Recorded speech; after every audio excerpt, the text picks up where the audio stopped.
Bonjour à tous, aujourd'hui content de vous retrouver encore une fois sur le BTC face au dollar. On avait bien entendu vu ensemble les points de revente par rapport à la position d'entrée dans le petit rectangle vert. Clairement, on a été chercher certains objectifs, pour le moment pas maximal, qui se retrouvent ici aux alentours des 8973 $ sur le cours de Bitfinex. On va regarder ça comme d'habitude avec une petite rétrospective, c'est-à-dire qu'on va sur la vidéo qui date d'ici du 7 octobre 2019. On agrandit le plan qu'on avait indiqué, c'est-à-dire initiation du trade ici dans la zone verte aux alentours des 7000 presque 8000 $. Par après, on voyait les TP, c'est-à-dire pour ceux qui font du trade et non pas de l'investissement. J'apporte encore une fois, c'est important sur le début de vidéo, on parle ici de trading et non pas d'investissement. On avait mis des take profit partiels comme vous le voyez ici avec bien entendu les paliers. Tout s'est bien passé. Pour le moment, on est arrivé au troisième take profit partiel. On va voir où est-ce qu'on en est dans les comptes. Est-ce qu'on peut encore espérer atteindre les 9000 $ presque, etc. Ou est-ce qu'on est déjà dans la chute vers, vous le savez très bien, les 7400, 7200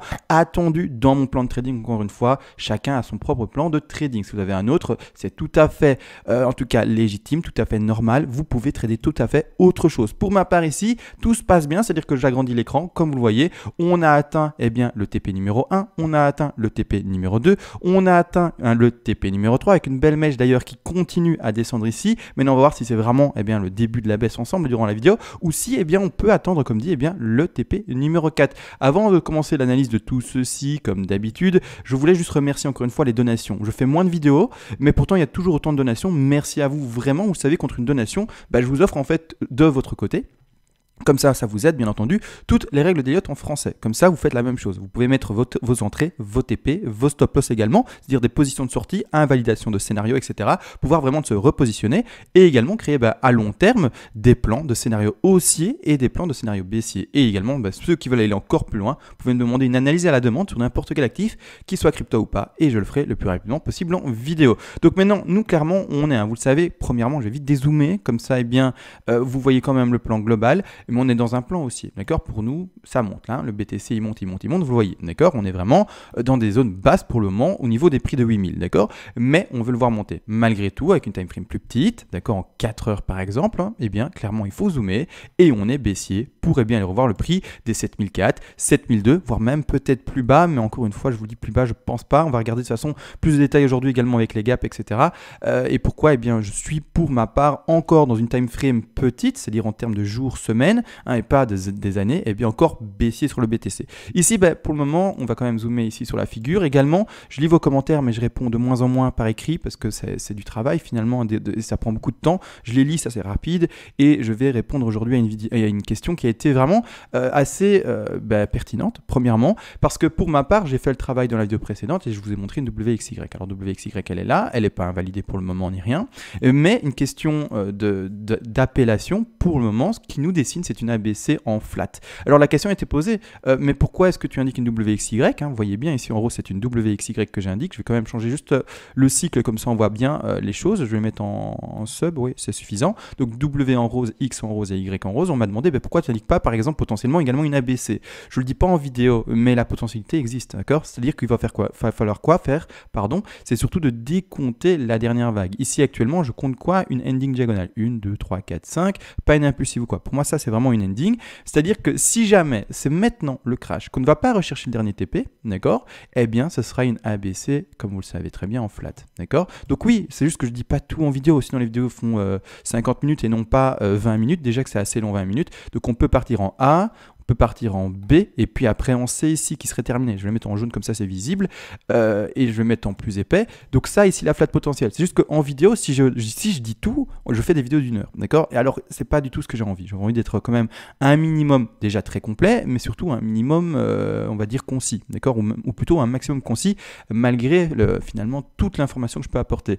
Pour le moment je reste en Y, c'est-à-dire que je continue à indiquer une Y parce qu'il y a la potentialité de monter. C'est-à-dire que même si là maintenant on est peut-être dans une ABC que c'est déjà le crash. De toute manière, c'est à vous également, par rapport au trade initié, à vous dire, voilà, maintenant on a fait une belle mèche. Pour moi, je ne pars plus en Y et pour moi, cette mèche-là, et donc ces bougies rouges qui sont indiquées ici à l'écran, sont invalidantes par rapport à une hausse potentielle maintenant pour aller revoir par exemple les 8900, peu importe. Ça, c'est vous qui voyez votre trade, d'accord? Moi, je laisse WXY pour le moment. Ça peut être une ABC, peu importe. Nous, on va de toute façon travailler toute la suite ensemble maintenant, d'accord? C'est-à-dire que Pour celui, attention, je parle bien entendu à ceux qui se disent, il y a un rebond potentiel. Je ne clôture pas tout de suite mon trade. Vous avez pris votre TP1, TP2, TP3. D'accord? Vous attendez peut-être le TP4. Donc vous dites, il y a encore un potentiel, j'ai vendu, je ne sais pas, 75% de ma position, j'attends encore 25% pour monter.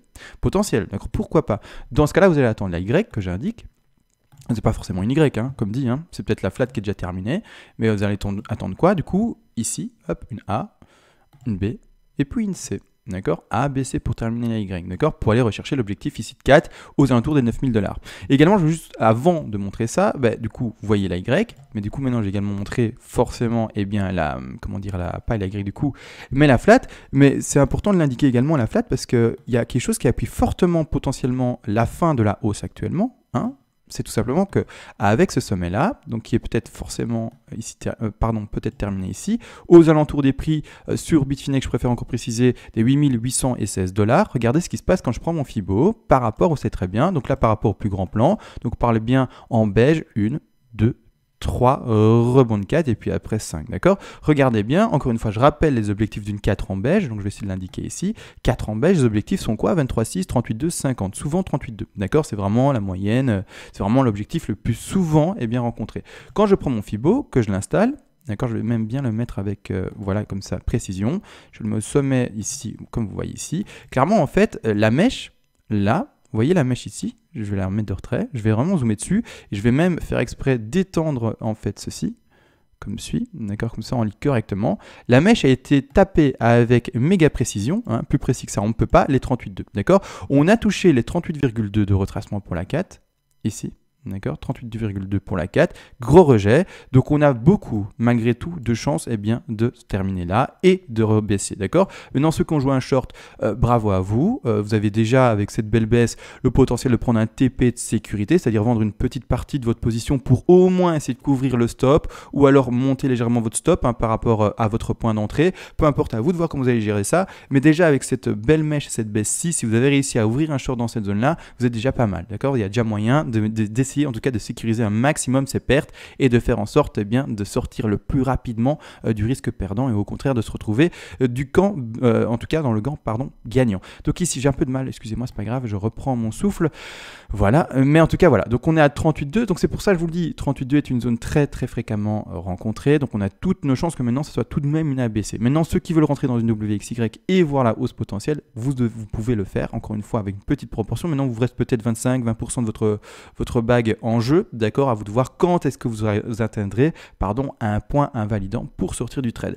Maintenant qu'on a vu ça, que pour ma part n'empêche, même si je vous dis WXY possible, on va faire le travail baissier par rapport à ceci, d'accord, par rapport vraiment à ce plus haut connu aujourd'hui, aux alentours des 8816 $ sur Bitfinex. C'est-à-dire que là, j'attends quoi?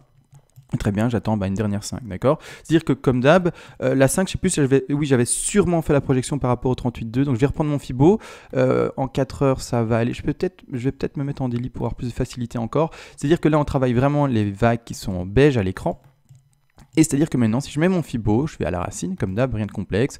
Je vais à 1, je vais ici, bien entendu, profondeur de figure sur la 2. On regarde la 3, n'a pas été chercher les 261,8, elle est légèrement en dessous, mais c'est pas grave. Parfois on ne prend pas les objectifs, mais c'est ainsi. N'empêche, on l'avait validé ensemble durant les vidéos précédentes, rappelez-vous. Et les objectifs, comme dit, on avait calculé la 5 déjà à l'avance par rapport à finalement cette mèche-là. Donc vous voyez ici, le point 5 est posé où? Bien entendu, ce rectangle vert. C'est pas, bien entendu, quelque chose qui a été fait haut la main, etc. Clairement, d'accord. Donc ici, les objectifs de 5, encore une fois, je les rappelle tous, n'empêche, on va quand même les modifier, d'accord. Même si j'ai du mal avec ces 100%, on avait déjà parlé de ça dans la vidéo précédente, mais clairement, on a les objectifs qui sont les 100%, 161,8 et les 261,8% de Fibonacci. Les 100, pourquoi j'ai du mal? Tout simplement parce que clairement, on a premièrement, après je vais montrer le gap qui est plus bas, d'accord? Et surtout également, ça nous ferait des doubles tops, enfin des doubles bottoms, et les doubles bottoms, c'est quelque chose, c'est bizarre, mais c'est quelque chose que je ne privilégie pas, en tout cas dans mon trading à moi. Maintenant, c'est possible, c'est-à-dire que celui qui a joué le short là maintenant, hein, celui qui a fait le short là, on va mettre les objectifs ensemble, tous, d'accord? On va tous mettre les objectifs pour ceux de la personne personne qui est en short. La personne qui est en short, d'office, alors ça dépend le short que tu joues. Si tu joues un rebond pour la Y, ce sera un short à court terme. Si c'est par contre un short qui sera pour un plus long terme, on va dire en weekly, je ne sais pas combien de temps va durer cette chute, hein, ça peut durer 1 semaine, 2 semaines, 3 semaines, je ne sais pas. Mais en tout cas, pour un short qui est plus long dans le temps, dans ce cas-là, clairement, il faudra mettre un TP. Donc, c'est-à-dire position de vente ici, hein, donc position de short ouverte ici, on est bien d'accord, hein, d'accord.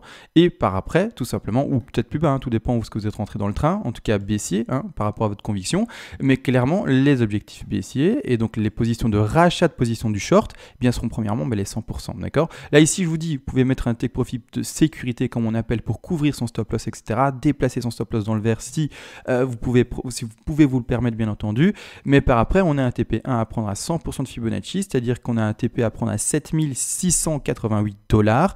On aura un TP numéro 2 à prendre aux alentours, attention je précise tout de même, aux alentours des 7400, 7200 $. Alors là je m'appuie sur quoi? Pas forcément sur le Fibonacci, mais surtout par rapport au gap, ça il faut le comprendre, donc clairement c'est assez large, mais on va voir après les gaps, mais clairement il y a également un TP numéro 2 pour ma part à prendre ici dans la zone des 7400, c'est-à-dire aux alentours des 123% de Fibonacci et légèrement plus bas, hein, au milieu de rien finalement, parce que là il n'y a pas de Fibo qui est indiqué, mais clairement aux 7200. Mais ça je vais aller plus loin dans de toute façon l'analyse d'aujourd'hui avec les gaps comme dit. Donc finalement voilà, objectif 123 et également là-bas 7200. Vraiment c'est vraiment ici objectif numéro 2. Maintenant gardez bien entendu dans ce cas-ci votre trade ouvert parce qu'on a un objectif plus bas qui se retrouve à 161,8% de Fibonacci qui celui-ci est à 7000 $.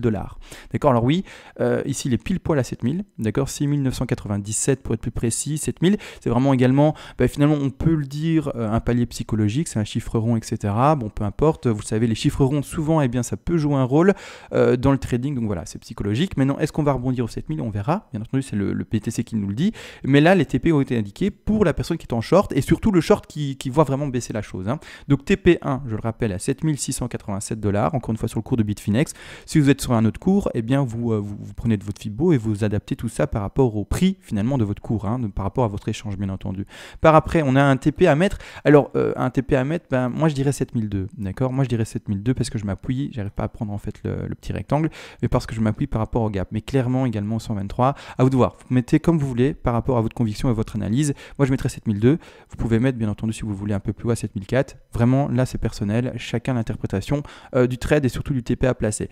Et on garde bien également un trade qui ira chercher un TP aux alentours des 7000 $, 6997 $. D'accord. Après, clôture presque totale de la position, c'est-à-dire que si on arrive aussi bas, vous aurez clôturé 90%, encore une fois à vous de voir ce qui vous convient, mais de votre trade, et vous laisserez encore, rappelez-vous, un trade gagnant, un maximum ouvert dans le positif, c'est-à-dire que même si on devait rebondir à ce moment-là, trouver le bottom aux 7000 $ et remonter, peu importe, d'accord, on ne sait pas l'avenir, on ne sait pas. Ce qui est important, c'est que si jamais le trade il fait ça, vous aurez gardé une petite proportion de votre trade ouvert et vous serez encore dans le gain, d'accord. C'est-à-dire que si jamais on va à 6000, je sais pas, 6600, 6400, 6200, vous serez encore dans le gain et vous serez très content de le connaître, d'accord. Donc faites attention, gardez votre trade un maximum ouvert quand vous êtes dans le vert, et quand vous êtes dans le rouge, au contraire, clôturez le plus vite. C'est pour ça que le stop loss doit être plutôt serré par rapport au gain et par rapport au ratio de gain que vous savez bien entendu.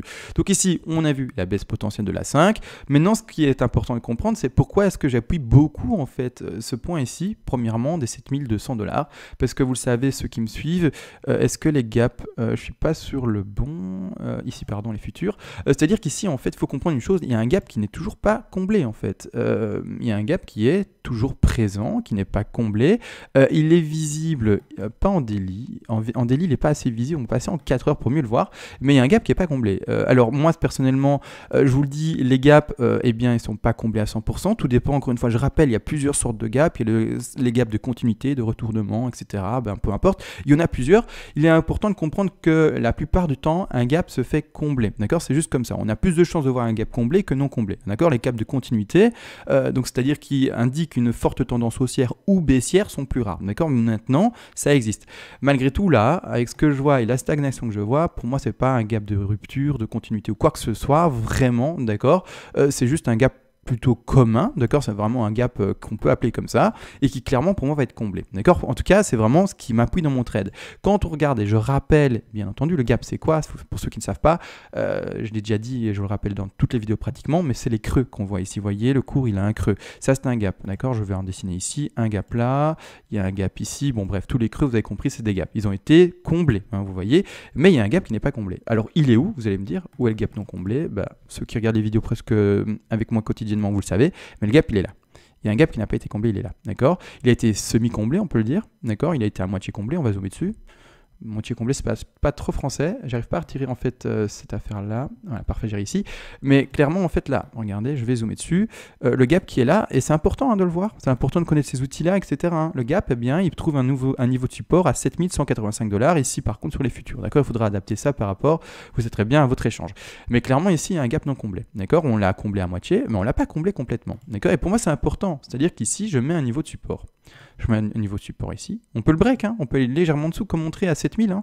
Mais pour moi, ici, un niveau à mettre avec un TP. Donc, comme dit, c'est pour ça que je vous le dis. Pour moi, je privilégie un TP à 7002, d'accord, et pas à 7004 légèrement plus haut. 7004 se retrouverait là, à ce niveau de support-là, mais il y a le gap, d'accord. Il y a le gap, c'est important, parce que les 7004, je vais juste les indiquer également. 7004, ils sont là, d'accord. Ceux-là, ils correspondent au Fibonacci. Mais j'ai mon plus bas avec mon gap. Et mon gap est un support et je prends mon gap comme support. Vraiment, je lui donne une importance. C'est-à-dire que je m'attends à ça. Je m'attends à ça. Ici, d'accord. Si c'est déjà maintenant, hein. Si on part en Y, on va chercher notre Y et puis on baisse. Peu importe, mais c'est-à-dire que dans le plus long terme, je m'attends n'empêche à un trade à tenir vers la baisse, d'accord. Pour en tout cas le nouveau trade en short qui peut être initié, d'accord. Donc ici clairement, je m'attends à aller chercher le gap qui est là. Voilà. Après maintenant, chacun joue comme il le veut, bien entendu. Alors j'ai expliqué la ABC en flat qui est potentiellement finie, la Y également. Pourquoi j'ai indiqué une Y? Parce que sinon les vidéos seraient trop longues et je ferais trop de détails. J'ai montré les futurs avec le gap. Je réfléchis avec vous si je dois montrer quelque chose ou pas de supplémentaire. J'ai montré le rebond bien, des 38,2 parfait sur le Fibonacci de la 4. Je pense que j'ai tout expliqué. Grossièrement, maintenant, objectif baissier. D'accord. En tout cas, pour moi, c'est clairement, pardon, pas ce graphique-ci, mais c'est clairement ce que je vais appuyer maintenant. N'empêche, garder à l'idée, ceux qui sont encore en longue, de le garder un maximum ouvert jusqu'à invalidation pour votre part. Quand vous dites, bon, ok, il y a ce niveau-là, pour moi, je sors de trade, pour moi, il n'y aura pas de rebond, dans ce cas-là, vous clôturez. D'accord. N'empêche, encore une fois, on garde un maximum son trade jusqu'à invalidation de son scénario mis en place. D'accord. Pour ma part ici, la hausse est encore potentiellement faisable. D'accord. Maintenant, vous l'avez entendu, je vous le dis tout de même, il y a fortement cet ABC qui est tout de même appuyé avec les 38,2. Maintenant, à vous de voir comment vous allez prendre votre position. Mais voilà, vraiment c'est personnel, voir si vous prenez plus de risques ou pas, si vous vous contentez de ce que vous avez gagné ou pas actuellement ou pas, peu importe. Mais pour ma part, là, il y a tout de même, comme dit, je l'avais lu dans un commentaire, il y a quelqu'un qui a ouvert un short, bravo à toi, franchement, belle décision à mon sens. Maintenant, voilà, le short, j'ai mis les TP, d'accord, ça c'est vraiment les TP long terme. Par contre, si tu joues un short pour la WXY comme dit, eh bien, tu verras les objectifs de A, B, C, d'accord, on monte en 5 ici, donc pas en flat, d'accord, donc tu verras normalement, pour celui qui veut rejouer le rebond, d'accord, eh bien, normalement, une position de rachat à 85,4 maximum, d'accord, donc ici, clôture finalement de position vers les 85,4 pour le short, d'accord. Clairement, le short ici jusqu'à 85,4, 90 grand max pour rejouer le rebond. Une fois qu'on aura cassé les 85,4, 90, clairement là ça sentira l'invalidation potentielle du rebond pour la WXY, d'accord. Et là au contraire on va partir à mon sens clairement vers le bas. Maintenant je vous le dis, j'ai tout de même pour ma part cette envie de plus partir dans un short que maintenant déjà en long, d'accord, surtout avec cette mèche qui est pas mal. Maintenant on verra de toute façon ce que nous dit le BTC, comment se comporter, etc. N'oubliez pas stop loss, etc., etc. C'est important de jouer avec ces outils-là qui sont mis à votre disposition. C'est-à-dire qu'on a tout vu, on reste haussier sur le BTC très long terme. À court moyen terme, comme vous voyez, on est baissier pour celui-ci. Belle occasion de rachat, bien entendu, de ces positions, comme vous le voyez. Sur ce, on cesse réellement. J'ai beaucoup parlé, j'ai l'impression. J'ai eu un peu du mal à m'exprimer, mais je vous le dis, comme je fais moins de vidéos, je perds l'habitude. Mais j'espère que voilà, je vais retrouver en tout cas ce rythme-là. Mais comme je fais ça par rapport au BTC, le BTC, quand il fait rien et qui fait finalement ce qui a été indiqué dans les vidéos précédentes, voilà, j'ai un peu du mal à faire des vidéos pour parler, pour rien dire. Mais voilà, maintenant, j'essaye tout de même de faire des efforts pour donner plus de régularité. Mais c'est pas évident, vous le savez. Sur ce, on se laisse. Merci à tous encore une fois et ciao réellement cette fois-ci.